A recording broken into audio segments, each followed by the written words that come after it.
Thank you, Corey. Yeah, we're delighted to have you all join us for Lorraine's talk about bears today.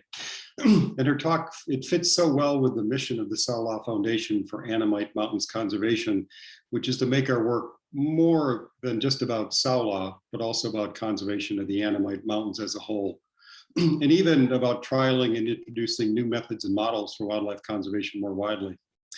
It's really my sincere pleasure to introduce Lorraine. She has been essential to the success of the Saola Foundation. We wouldn't be assembled here today without her. It's amazing what passion and commitment, hard work and smarts can achieve, and Lorraine brings them all.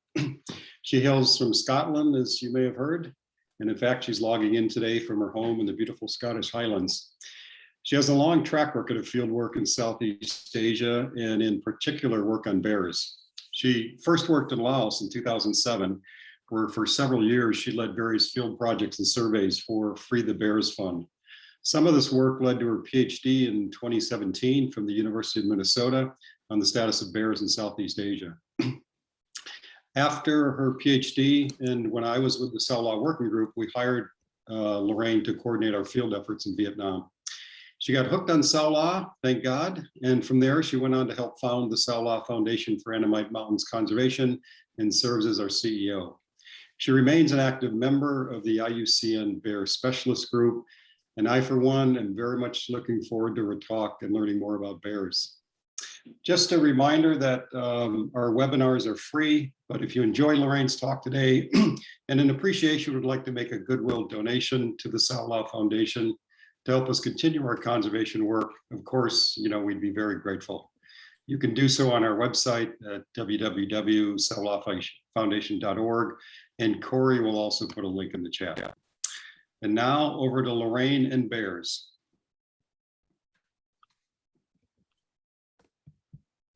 Thank you, Bill, for that kind introduction. Okay, I'm going to share my screen.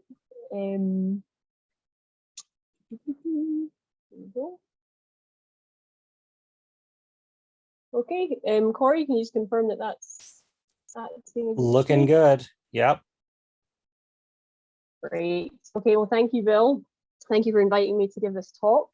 I decided to use this as an opportunity to reflect on my past experiences working with sun bears and Asiatic black bears in Southeast Asia. So instead of a conventional seminar, hopefully you'll all be relieved to hear that this is really going to be more of a mixed match of personal experiences during my life as a bear researcher, some of the things I learned or discovered along the way.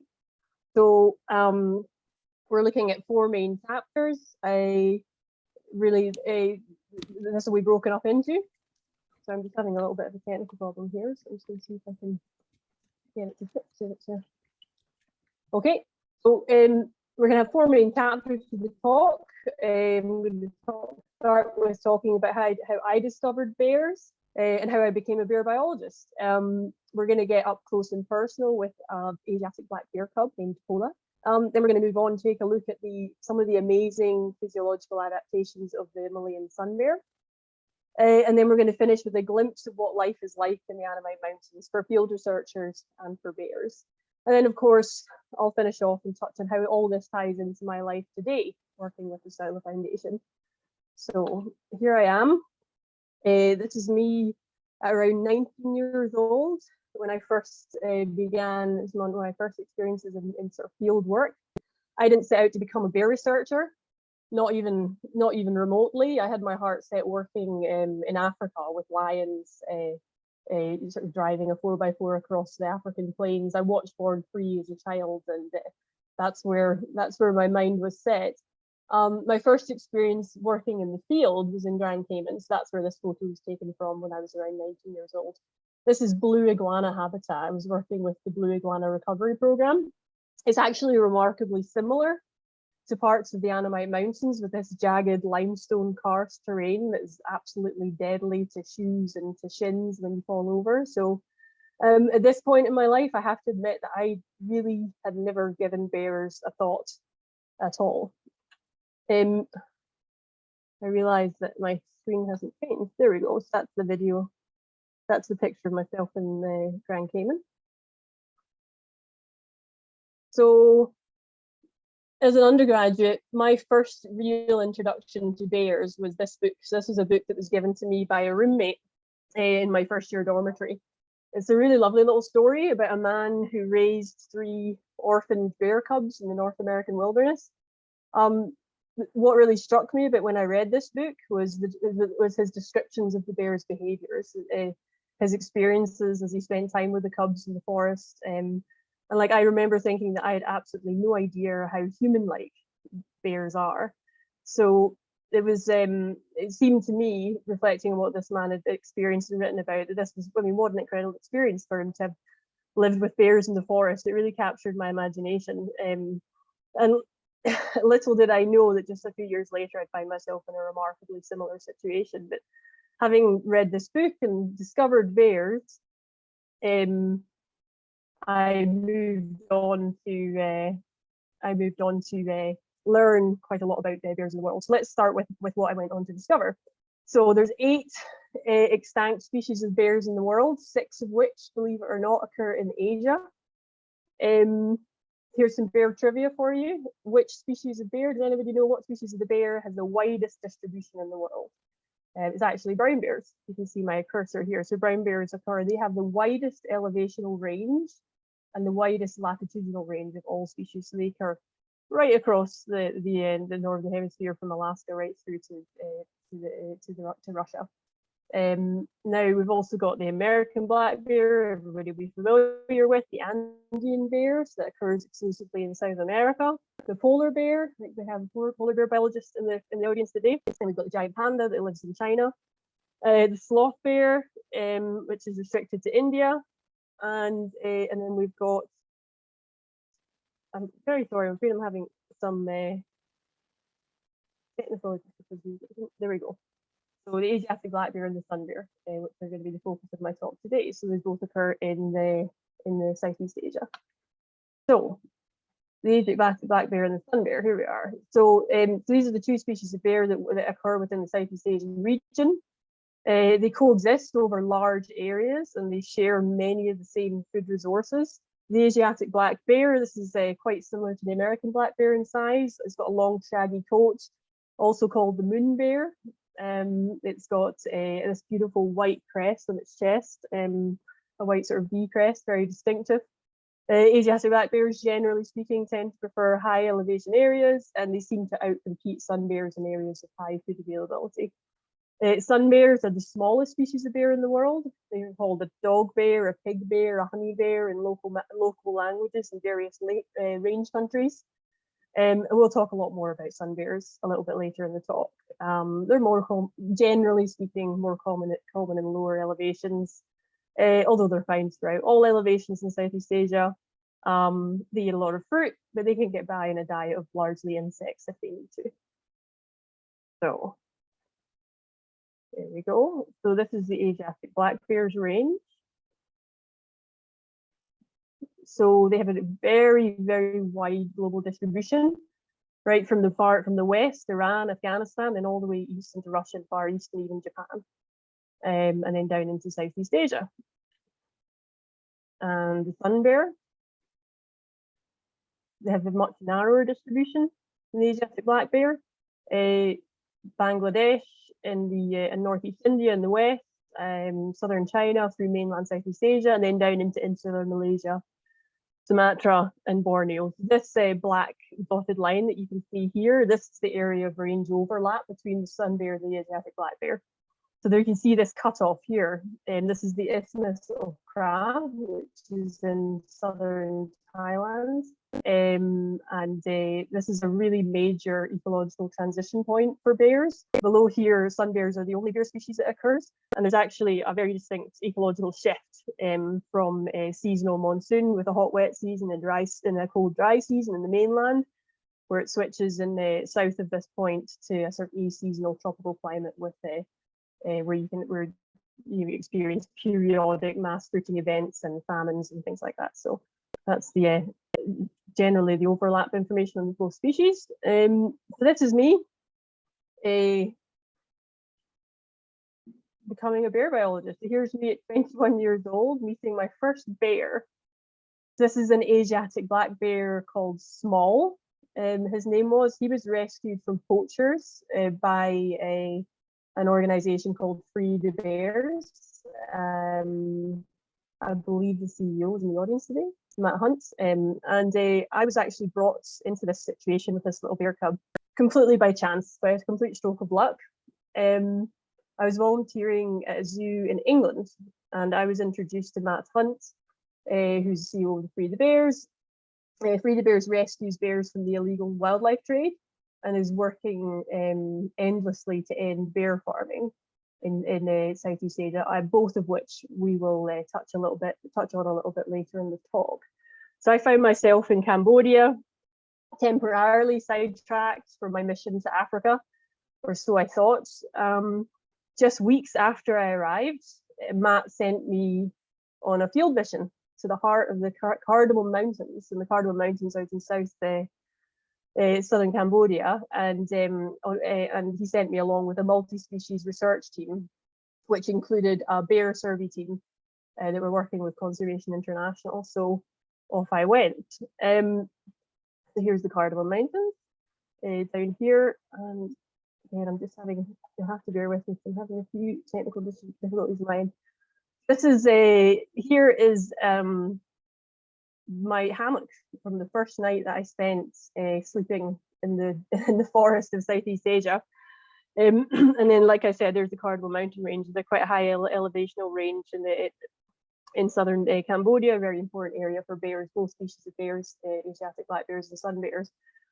All sorts of other wildlife in that region too, elephants and cats, and just absolutely teeming with wildlife. So having climbed up, green and as inexperienced as I could be, having climbed up a mountain for 10 hours, I remember setting up this hammock and settling into sleep on the first night, just an absolute delight, filled with absolute, exhilaration of the adventure that I was on, and settled down to sleep. But then I woke up at 1 o'clock in the morning, more scared than I've ever been in my entire life. I had all the noises of the jungle just vibrating around me. I don't know if for anybody that's ever been in the jungle at nighttime, that's when it's at its most noisiest time. And that's also when your imagination can get carried away with yourself. So lying there in that hammock, I had images of tigers brushing up against my hammock, herds of elephants trampling through the camp.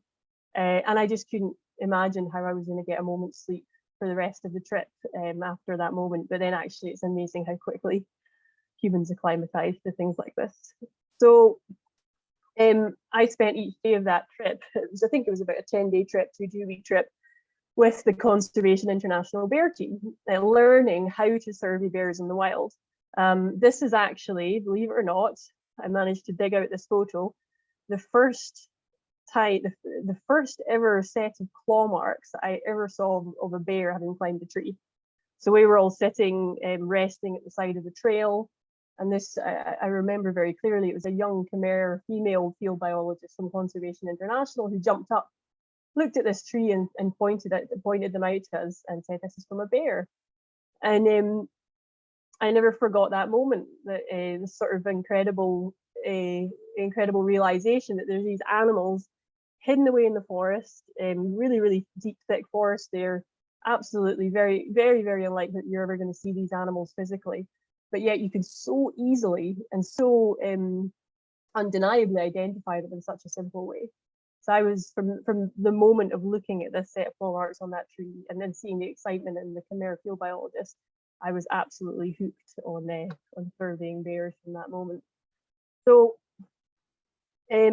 this wasn't just, on that trip, it wasn't just my first time learning about surveying bears, it was also my first experience of being in the Southeast Asian forests and of some of the challenges of working in that region. So we've got just some of the photos here illustrate that. So we were actually walking up in the Cardamom Mountains.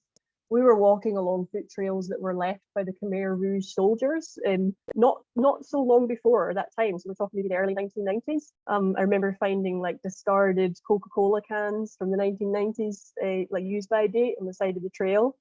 And it felt really eerie knowing that history and that we were actually following the footsteps of Khmer Rouge soldiers the area was completely littered with UXOs.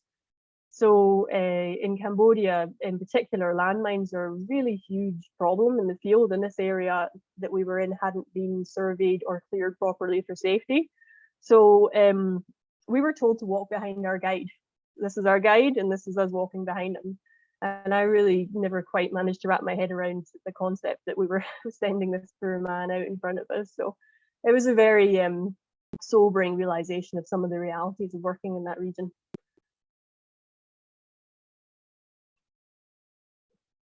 So, excuse me, sorry. So here's a range of some of the bear signs that I actually learned how to identify while I was on this trip. And following this expedition, I eventually went on to devote my PhD research to searching for signs like these. And I spent the next decade improving my skills. So we'll go on to talk about that a little bit more. By far and away, bear sign, the most common thing that you see are these claw marks on trees here. But you can also see other things like, you know, if you're very, very lucky, a footprint in the mud or a broken open bee's nest. This is a scat sample from a bear that's been eating sweet corn when it shouldn't have been, and they make nests in trees. By far and away, one of the most important tools for surveying bears is looking at these claw marks on trees. And you can use these claw marks to actually age how recently a bear has been there. So very, very fresh claw marks, once you get accustomed to looking at them, that you know that a bear's been there within the last couple of weeks or a month. But then they also persist for up to 5 years or beyond. So you can tell that by the way that the bark ages. So in some instances, you can also use these claw marks to differentiate between sun bears and Asiatic black bears by measuring the distance between the claw marks, between the individual claw points. So it's actually a very useful survey tool.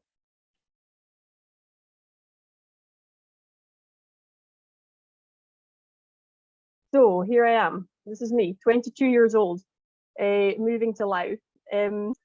Matt Hunt sent me on a sort of even more ambitious and exciting field trip. Was my next one after concluding my work in the Annamite Mountains, and I actually moved on to work on a pilot bear reintroduction program in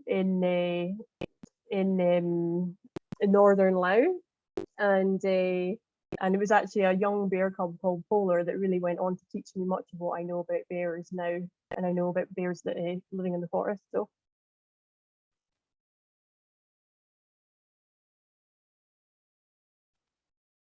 this is Paula, or the Asiatic black bear that I worked with. He was a young rescued cub that had been rescued by the ecotourism project in the north of Laos, and he was 11 months old when he was rescued, 25 kilograms. He was completely humanized. He'd been hand raised from 3 months old, completely unafraid of domestic animals, and completely relying on humans as a source of food. So I'm going to stop this for a second because I've realized what my technical problem is. So if everybody would just bear with me for a second, I'm going to unshare my screen and fix this once and for all so that I can. Apologies, everybody.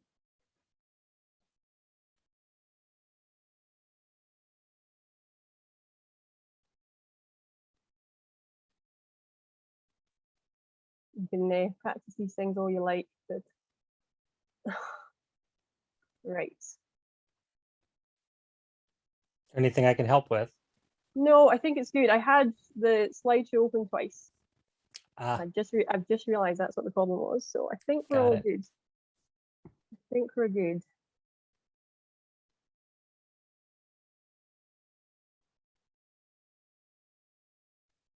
And apologies for the interruption.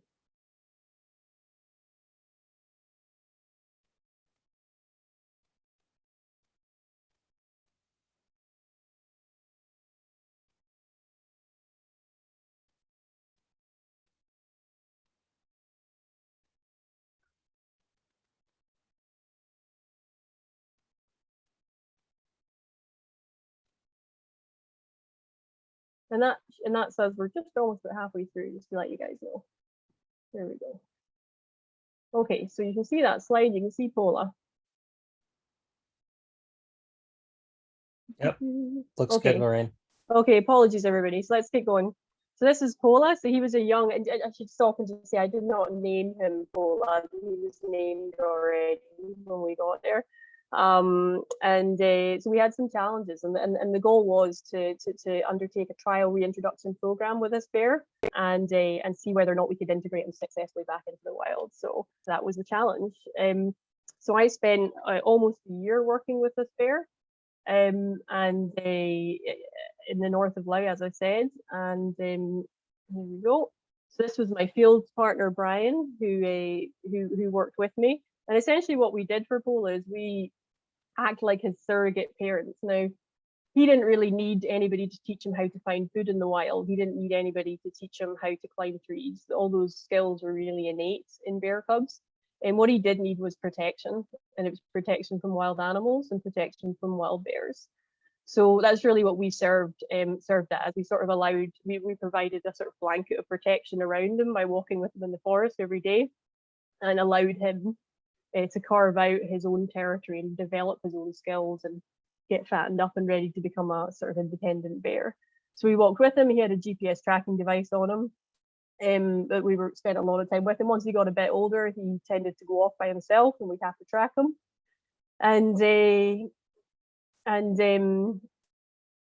He was kept in an overnight enclosure up until about the last 2 months of the program.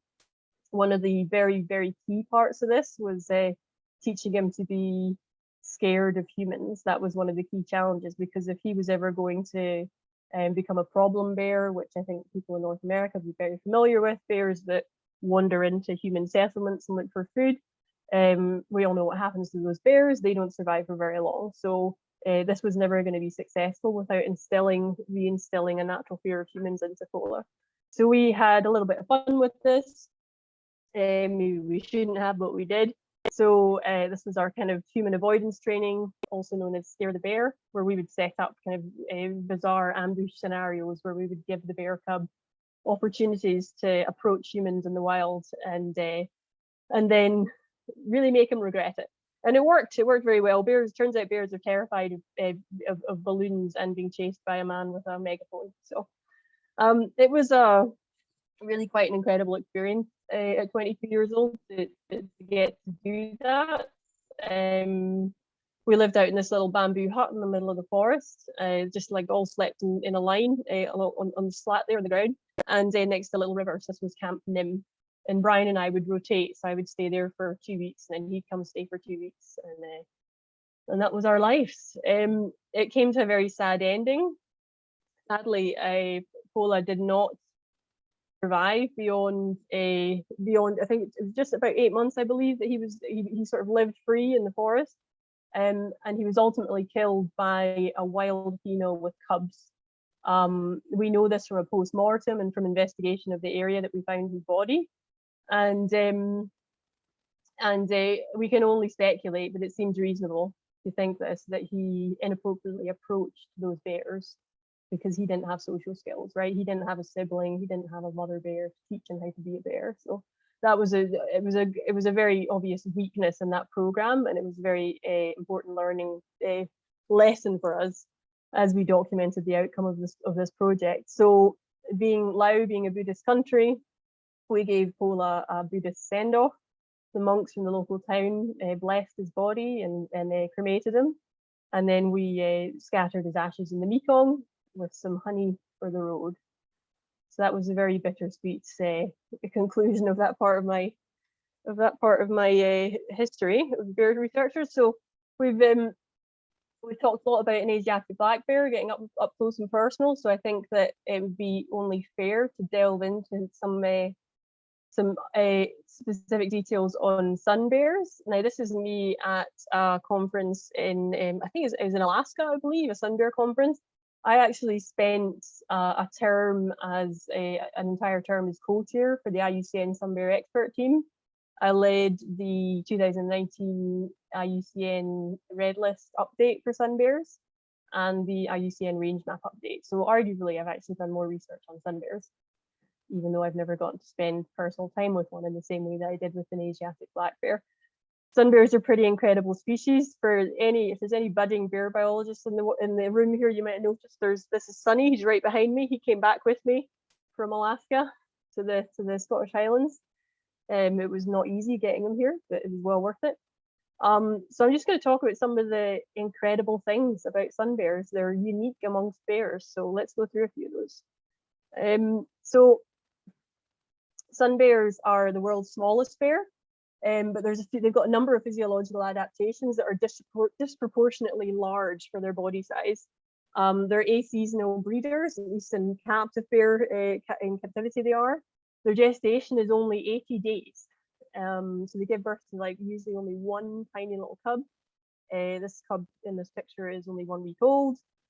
Females undergo a very short period of fasting when they give birth to the cubs, usually in a den or a hollow tree, something like that, while the cubs are too young to walk and they have to stay with them at all times. They may fast, but there's no evidence of hibernation that we're aware of, as there is for brown bears, polar bears, black bears, for example. So they're not truly hibernating from what we understand. So the claws, look at these claws. This is a really defining feature of sun bears. This is actually just a couple, I think this, this cub is not much older, it's only a month down the line. The bone, there's a bone inside the sun bear claw that grows for their entire life. So that means the older the bear, the longer the claw. And then there you can see that sort of an example of that there. Hold on, there we go. So they've got like kind of a pigeon-toed gait. They walk kind of with their paws almost splayed in the way. And they've actually been observed. There was a researcher, a sun bear researcher, from Southeast Asia, Sute Wong, that's actually observed sun bears tapping on logs and listening for grubs and insects inside to detect insects to eat them. So much like the eye from a lemur from Madagascar. So they got this pigeon-toe gait. I call them the Rottweiler of bears. They're tiny, built like steel. They have a kind of a barreling gait. They often have their postures like their heads kind of stooped low to the ground. And you can often use this as a distinguishing feature when you're trying to identify camera trap photos between Asiatic black bears and sun bears. They spend a lot of time on the ground foraging, digging, ripping up logs, looking for insects. However, in some ways, they're really more of an arboreal bear. They're really more suited for a life in the trees.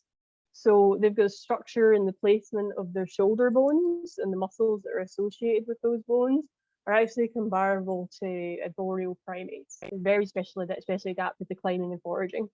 What else? We've got really unusual skull structure amongst bears. They've got a really wide cranium, short rostrum. They've got less teeth than other bears. They've got 40 teeth versus 42 in the Asiatic black bear. These features give sun bears more powerful bite force than any other species of bears relative to its size. So it's really quite extraordinary. And you might wonder, why on earth do they need all this strength, right? This is one of the reasons. So this is a sign that you'll commonly see that's been left by a sun bear when it's broken into a bee's nest. And it just takes absolutely incredible force to do that to a tree. In the Bornean local name for sun bear it actually translates directly as the honey bear, because they're absolutely obsessed with honey. So there you go. And this might take a sun bear hours to do. It's not just about breaking into the tree like that, but it's actually about clinging to the side of the tree for all that time. So this was a photograph taken by a researcher called Gabriella Fredrickson, who observed this mother of cubs, and I believe it's something like 4 hours that bear spent clinging to the side of that tree. So it's absolutely extraordinary, the amount of strength that takes. It's thought that sun bears thermoregulate in the same way that koalas do. This is not an uncommon posture to see a sun bear sleeping in, that its belly sort of splayed out against a log like that. So there's some suggestion that they may be thermoregulating in this manner. Every single sun bear individually has a unique chest mark, a lot like tigers that have unique stripes. So these marks can be used to identify different individuals in camera trap photos. They're actually just a sort of as an aside for anybody that wants to monitor sun bears. They're one of the very few mammals that have their neck is actually wider than its head, so it makes it really difficult to get radio collars on them because they just pop off. So there's one more feature. If anybody, somebody might know of a sun bear that's bigger than any other species in the world, it can be a little bit surprising, is its tongue. So they have the longest tongue of any bear. And that's can be up to 46 centimeters long. And yeah, no prizes for guessing what that's for getting into crevices and into bees' nests and scooping out honey and larvae and whatnot. So that's sun bears. They're pretty incredible. So I hope that everybody here learned something new that they hadn't known before. So let's move on to the next chapter in my life. Let's talk a little bit of the reality of working in the Annamites for fields. The reality of life in the Annamites for field researchers and for bears. My experiences as a field worker, they're no different than any other field biologist working in the region. It's a jungle out there. It's extraordinarily challenging, one of the most challenging places to work in the world.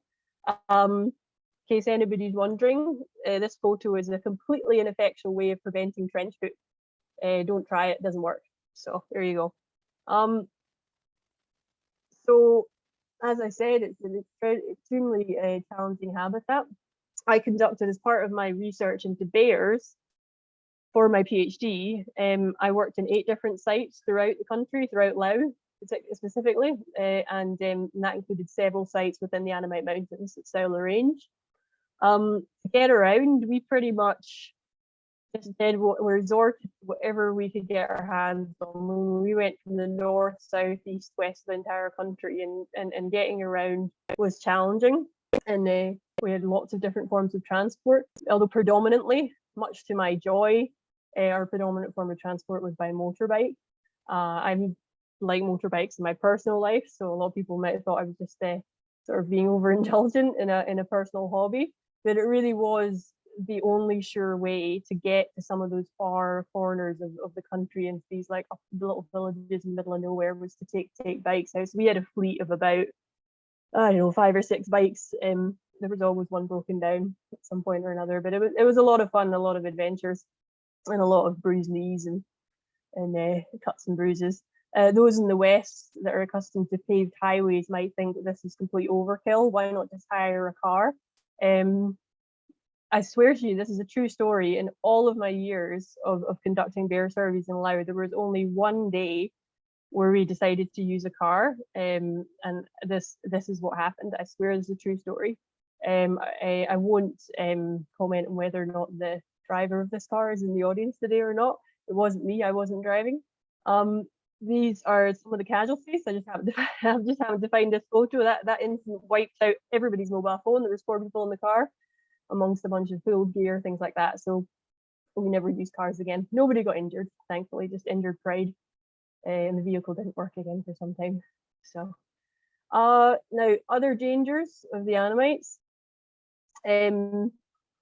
UXOs is a big deal. A lot of our transects, a lot of my work was in areas, the Annamite Mountains particularly. We crossed the Ho Chi Minh Trail numerous times doing bear transects, and you'll see from this map here, this the red is basically unexploded ordnance. Thankfully, it's not quite, for the most part, it's not a similar situation to Cambodia, where landmines are really prevalent. This type of unexploded ordnance might be sort of cluster bombs or armories are buried underneath the ground, which could be potentially set off if with loud vibrations, or if maybe you set a fire on top of one, things like that. So we did have to put the field team through training for that as a precaution, although luckily never had any incidents.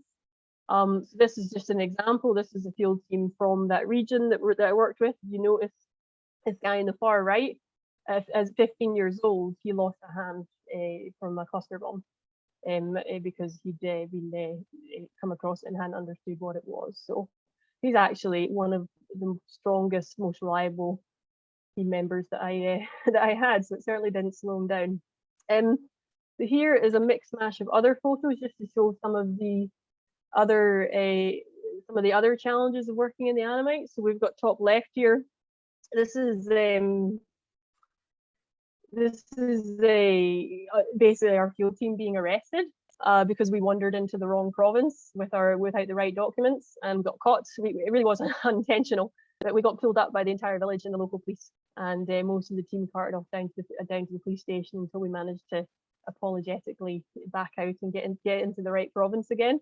It's very difficult. It's politically very difficult to work in Laos. It's very difficult to arrange permissions and very difficult to.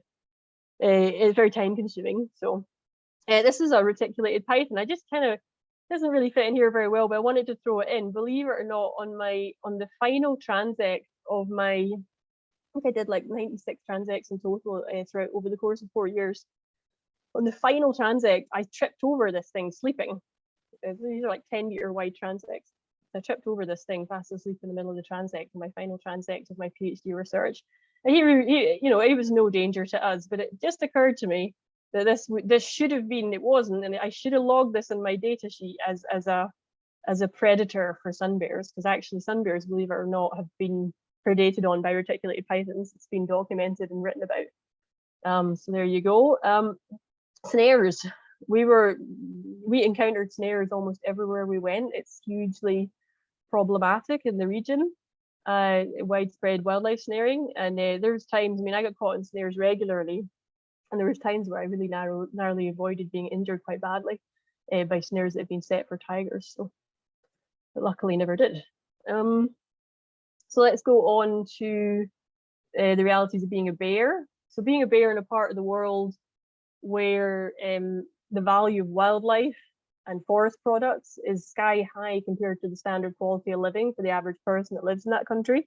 People stand a huge amount to gain from trading in wildlife products, including bears, and also being in a part of the world where the capacity to protect wildlife, to enforce laws, is hindered strongly by lack of resources. So here is just the status to give you sort of the general idea of where sun bears and Asiatic black bears occur in the scheme of things with the eight bear species of the world. And the most common by far, you've got the American black bear and the brown bear. Asiatic black bear is somewhere in the middle there. Absolute guesstimate population of somewhere around 50,000. And for sun bears, it's really unknown, but we think they're probably right down there at the bottom. So here is some of my, seems crazy not to. So here are some of the results from my PhD research in Laos. So I mapped the distribution. I used all these bear sign transects to map the distribution of bears in Laos, and bears and Asiatic black bears. And then, red is good bear habitat, blue is not bear habitat. Just very simple explanation of this map. You can see this area of overlaps. That's the Annamite Mountain range, where Saola range overlaps with bear range. And you can see there that from this predictive map, there's a lot of important bear habitat in the Annamite Mountains. So very simplistic overview of quite a complicated paper. So you can read the paper itself if you like, or reach out to me with questions about that. So what do bears face? The entire sun bear range and much of Asiatic black bear range, the entire range of Southeast Asia, is heavily dominated by rural farming. So that's hunter-gatherer communities, where humans go into the forest and they use the same resources that bears do. Farmers will allow their cattle to graze in the forest, and they'll frequently go into the forest to find their cattle. Anything that humans eat, bears eat, not necessarily the other way around. So if it's peak season for bitter bamboo, you can guarantee that bears and humans are both foraging for that bamboo in the same patches, and then they get a very increased likelihood that they're going to come in contact, and that contact leads to conflict, which can very often mean that bears getting hunted, right? So bear range is shrinking. Deforestation is by far one of the biggest threats to bear populations in Southeast Asia today. So loss of habitat and then fragmentation of that habitat. But hunting, bears being hunted heavily for trade is just an absolute ubiquitous and disastrous problem throughout. So bears being hunted for cubs, for trade in parts. There's this huge financial incentive to hunt and trade in bears. And as I've mentioned, in many of these regions, there's very low protection, low law enforcement capacity. So even though hunting's illegal, there's very little incentive for people not to hunt. People will target bears directly, they'll hunt opportunistically, or generally using snares, and bears are very often the victims. Why? Like, so for those of you who aren't so familiar, why are bears hunted so heavily for trade? For the most part, well, there's sort of three main products. So bear paws. So there's a sort of traditional Chinese belief that consuming bear paw, sort of, if you consume a bear paw, then you can assume the strength of a bear and the virility of a bear. So you'll often see bear paws submerged in rice wine, for example, then people will drink the liquid. Cubs will be captured for pets. They're super cute when they're young. They don't really stay that way. And talking from experience, cubs are they're not fun having a bear cub in your house. They often end up in either being killed or sold to bear farms. The gallbladder is really probably one of the most highly coveted parts of a bear for use in traditional Chinese medicine. And the bile from inside that gallbladder, particularly being the point of interest. This cub here is a cub that's been killed in front of the purchaser's eyes in a market in Myanmar, and for the reason that the buyer wants to know that it's 100% genuine bear gallbladder that they're purchasing and not some other species. What's very surprising about bear bile is that it has some genuine medicinal properties.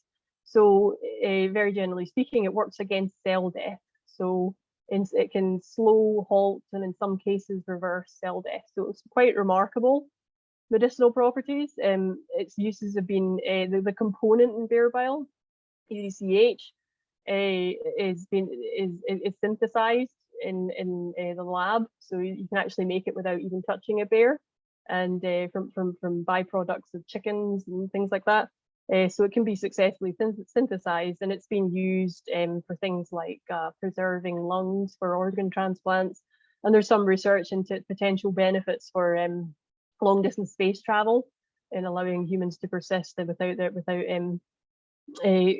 their bodies wasting away. So the mechanism that people assume that the bear bile is used for in bears is they assume it's related to hibernation. So if you think about a bear has the ability to hibernate for months and months and months, and essentially emerge from that hibernation, skinny but essentially fine. Whereas if you were a coma patient and you tried to get out of bed after 4 months of sleep, you wouldn't be able to walk, right? So that's kind of the expected mechanism of the bear bile. Now I mentioned bear farms. This is where instead of taking a wild bear and killing it and taking the gallbladder from it directly, bear farming is very prevalent, especially in China, but other parts. There's bear farms in Laos as well. Free the Bears is doing a lot of work to try to bring that to an end. This is where bears are kept alive from cubs up until adulthood, where and then milked alive for their bile. So they insert a catheter into the bear gallbladder while the bear is being anesthetized, and then extract the bile and sell it, or they turn it into some sort of product that you'll find in the market. So pills and flakes and whatnot. So it's all quite depressing. There are I wanted to end that segment on a little bit of hope. Free the Bears. I mean, there are many organizations that are working on this issue, but as I worked with them, and they really took care of me so very well for so many years. I'll talk about Free the Bears funds. This is just a screenshot from their website from this morning. They're extremely active in rescuing cubs, intercepting poachers before those cubs end up in the markets or in bear farms. And as I said, they're doing a lot of work to end bear farming in Laos and in other parts of the region. So I'd definitely encourage you to take a look at their website. So that brings us up to today. So I have a very different cub in my life now. So things are a bit different when I started out with that little cub called Small in Cambodia. This is Jessie. She's 2 years old. She can't climb, which does make life easier. but then I can't reasonably lock her in a cage at night. So there's some pluses and minuses to this particular little cub. He certainly keeps me busy. Then how did this all bring me to the Saola Foundation, right? So as you know, as Bill mentioned, I've been distracted from bears. I'm now CEO for the Saola Foundation. It's been an incredible journey. But what did I learn from everything I just talked about you now? Obviously, I learned a lot that I've brought forward into my current position, right? So I was just reflecting a little bit yesterday on what some of those things were. So I learned that the Annamite Mountains are some of the most challenging places to work in the world. And motivation is everything. Motivation of team. So if you don't believe in the value of the work you're doing, you won't reach the top of the mountain that you're trying to climb. It's as simple as that. So motivation of the people that are part of the team and the belief in the cause is absolutely key. Survey techniques. I was extraordinarily lucky. The survey techniques for bears are very well established and essentially quite easy for a youngster coming in. All you have to do is really be able to recognize claw marks on trees. They're very, very distinctive. And then you can hone those skills and improve them over time, but you can really get started as a bear researcher pretty quickly with the right training. We have nothing for Saola. We're starting from a blank slate. You can go on, if you haven't done so already, watch the technical webinar from our technical team, Rob and Oli. There is no survey technique for Saola. We're having to create it.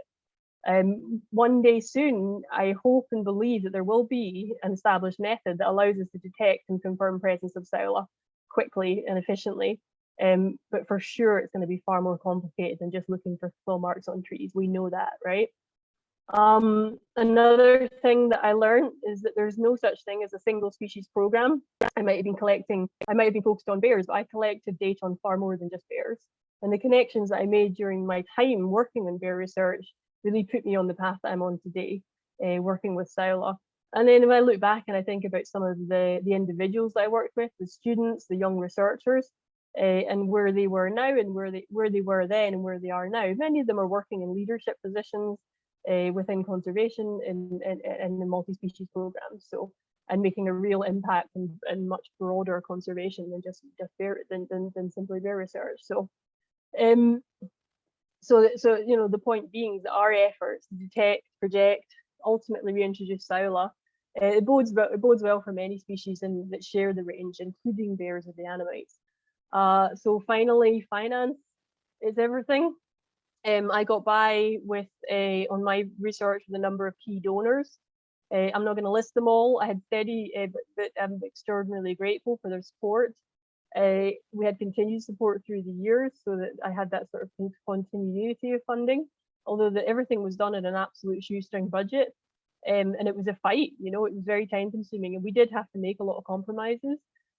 We don't have that luxury with Saola. I mean, the Saola Foundation, we're building up a really fantastic core committed group of supporters that we're constantly working to expand. And we can't compromise with Saola. We can't do this on a shoestring budget if we're going to save them. So there's some very stark differences between Saola and the bear program. So I'm just going to quickly make an announcement before I wrap up. I can't give you many details, but if you remember, we had an auction around about November last year, a silent auction online. So there's going to be a repeat of that, sort of November art auction. I'm not allowed to give any details, but they will be revealed very soon, so please keep an eye out for that. And finally, I'm just going to end what I thought was quite an appropriate image, because especially as Glasgow are hosting the COP26 climate change conference right at this moment.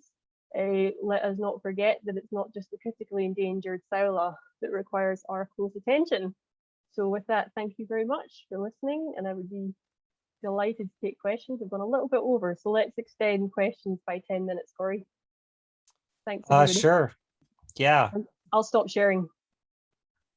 And thanks everybody for those of you who posted questions in the channel. First question comes from Bill Leacock, and this is in relation to Paula. Yeah. And he's asking, where exactly did you conduct the reintroduction into the wild? Sure, it was in the Namcan National Protected Area. So I don't know if you're familiar with the Gibbon Experience Project. So they have a sort of it's like a tree house and zip line a experience that they have in a small area of the Namcan, and then they fund ranger teams that then go out and enforce wildlife protection, law enforcement activities within a broader area around the ecotourism site. So the Namcan protected area, there was a small overlap, mostly Bokeo province, well, small overlap into Lawang Namta, and that's where we got into trouble when we crossed the border without the right documents, and we got arrested. So I hope that answers your question. And his follow-up is, what opportunities are there for captive or orphaned bear reintroductions or rehabilitations in Lao, and what are the challenges, barriers, or hurdles to doing so? Yeah, the opportunities. I mean, there's huge opportunity. I mean, I didn't really get into it. I didn't get into it as much. I mean, that could be a whole other talk. But really, if you think about the cost of bringing a bear into captivity, so any one of those orphan bear cubs that come in, I mean, the bears, I can't remember what it was, they rescued 12 or something in the last few months. Each one of those individual bears costs probably around about 30,000 or more to feed, take care of for their entire life. And they live to about 30 years old in captivity. It's a huge financial burden. So it's very costly for these bear rescue centres to take those cubs in and just keep them for their entire lives, even though it's quite nice. The bear sanctuaries are extraordinary and the bears live a very good life. But it's just not financially viable for these bears to keep on building up in captivity. So it could be, in the long run, cheaper to release them back into the wild. It's been done successfully in many other parts of the world, Russia, North America, Canada. There's no reason that it couldn't be done successfully in Laos. The main limitation is having an area that the bears aren't just going to be hunted again. To me, it's as simple as that. Everything else can be worked out, but actually really securing an area so that you know that those bears aren't going to end up getting poached, end up in a bear farm, be morally irresponsible otherwise to introduce bears that way. But I believe it's achievable. So I'd always meant to go back to that until I got distracted by Saola. And lastly, from Bill, where are the most promising areas for bear conservation in Laos and Cambodia?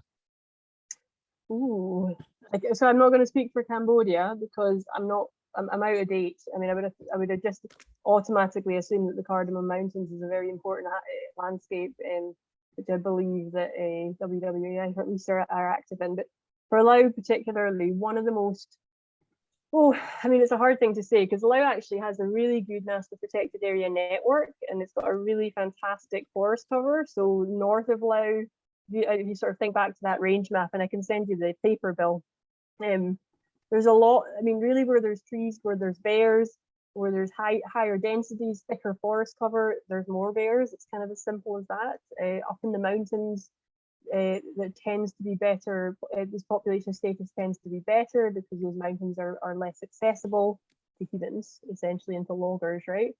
So the Annamite Mountains, I mean, it's no joke. That is an important region. But anywhere that's got a long, an organization or a management structure that's really deeply rooted and that it's likely to be there for many years to come would be a very positive place for bear conservation. So there's a site that may be getting an organization called Asian Arcs have been working on in setting up a conservation concession. So that's a new model of conservation practice in Laos, where instead of the conventional government-run national protected area system. So if that gets set up and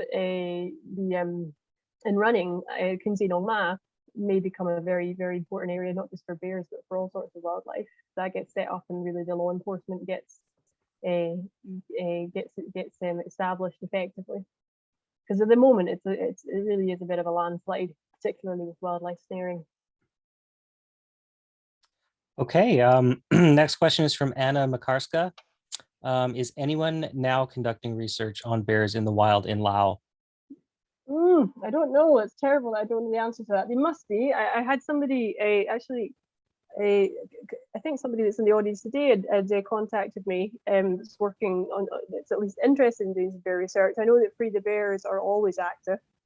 I'm not sure if there's anything happening, you know, in situ in the forest, but there's certainly a lot of studies going on in the villages and in markets, looking at consumer attitudes and consumption behavior of bear parts and bears. So yeah, actually this gives me an opportunity to say something that is always on my mind.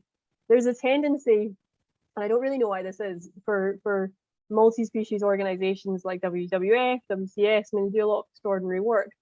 I could never understand why bears weren't a core focus of their programs, you know.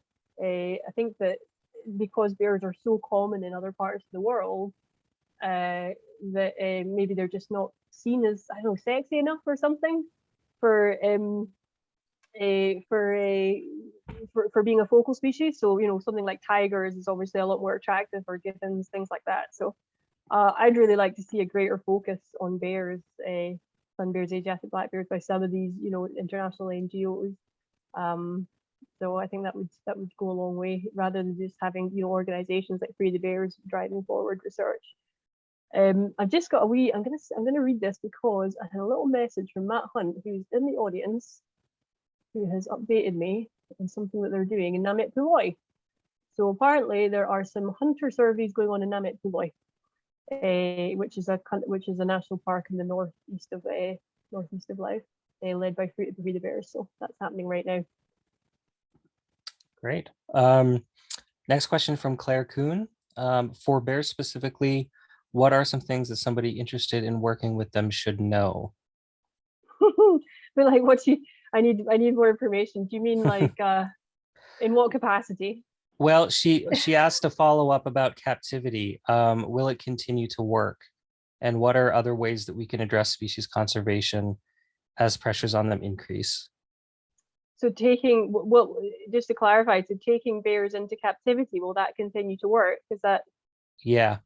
Yeah, I mean, I think I'm, you know, touched on that with one of my previous answers. It just, the number of bears that are being rescued, I mean, with organizations like Free the Bears that are so extraordinarily successful in what they do, they're going to run out of space, you know. And I know they're always expanding their facilities. They just opened another huge refuge centre in Lumpur not that long ago, not just for bears. So there's got to be a way, and I know that Free the Bears are working on this and thinking about it, of turning these programs into like a circle, putting these animals back into the wild again. But again, it has to be done responsibly. And Joaquin, sorry, Joaquin, if I'm butchering your name, but Gilboss asks, what might the ecological relationship be between the bears and the Saola? Are there any educated guesses around this? So like behavioral interactions. I would bet that, if that's what you mean, behavioral interactions, I would bet that they just avoid each other. So sun bears, Asiatic black bears, they don't predate. So they're not gonna hunt down an animal. They really are frugivores, insectivores. However, if they find a dead animal, they will more than likely eat it. So if a black bear found a dead Saola, it might eat it. I think other than that, they would just fully ignore each other's existence, is my educated guess on that. Certainly, a complete range overlap, I would imagine, but just sort of avoiding each other at micro scales is my educated guess. So. Okay, another one just came in from Alessandro. Could you elaborate a little bit on the bear bile medicinal properties? Yeah, so there's this compound in bear bile. It's called ursodeoxycholic acid, so UDCH. So it's a chemical component that has it works on cell adipose, so it's cell death. So it essentially can reduce, halt, and in some cases reverse cell death. So if you think about that, and how many diseases there are in the world that are essentially cell death, right? Another thing that it can do is it can reduce inflammation. So again, inflammatory diseases, that's rheumatism, arthritis, and then there's like degenerative eye conditions, which again is cell death. So if you think about the number of diseases that have those components in them, inflammation, cell death, the fact that UDCH can actively, and this has been proven in the lab, it's not just speculation, the fact that UDCH, a component of bear bile, can work, it has medicinal qualities for combating both those things is quite remarkable. Bear bile is, UDCH, sorry, is one of the most versatile, one of the most broadly applicable medicinal qualities of almost anything, you know. So it's been looked in for, there's been some research into it for, like, you know, for you know, extending, you know, human lifespan and things like that. It really goes in, like I said, you know, space travel, long distance space travel. It's really important to stress, you know, we all have that in our, you know, I have that in my gallbladder. It's just that bears have it at very high concentrations. Hibernating animals have it at very high concentrations. So it can be extracted, so it's synthesized in the lab. But what that actually means is that it gets taken out of like the offcuts from like poultry farms, cattle farms. It can just be like taken from the gallbladders of other animals, domestic animals, byproducts, and then just kind of like compressed together into something that's just as effective as something that's been taken from bear bile. The other thing about bear bile is, especially from farm bears, is it can be absolutely rancid. Those bears are so unbelievably like poorly cared for that their gallbladders are often riddled with pus and you know, the bears, they don't live for very long in bear farms. So I just kind of want to stress the point that using genuine bear bile, there's absolutely no need for it. The amazing medicinal properties of the UDCH can be accessed in ways that don't involve bears. And there's papers on that. And if you wanted to email me, Alessandro, I think it was asked the question, I can send you some papers on that quite happily. Yeah, for those of you interested, you can email the foundation and Lorraine directly at info@saolafoundation.org. I'll go ahead and put that in the chat if that's okay, Lorraine. Yeah, of course. Okay. Okay, everyone is thanking you for the useful answers. And I think that's actually all the questions we have in the chat. So if there are any last minute ones, people, now's the time to get it in. Well, it was an absolute pleasure. Thank you everybody for joining. And I'm very sorry for the technical difficulties. That was for having practiced it quite a few times. That's highly irritating that happened, but thank you for your patience. And we'll make this available on the website so you can share it with anybody who couldn't make it today. Yes, we will definitely be posting the recording on the Saola Foundation's website, as well as the Saola Foundation's YouTube channel. And I put a link to that in the chat earlier on as well. So look for that in sometime this week, probably. Great. Okay. Thank you, everybody. Really nice to see so many familiar names, and I hope to see you all in person soon. Thanks, everybody. Bye.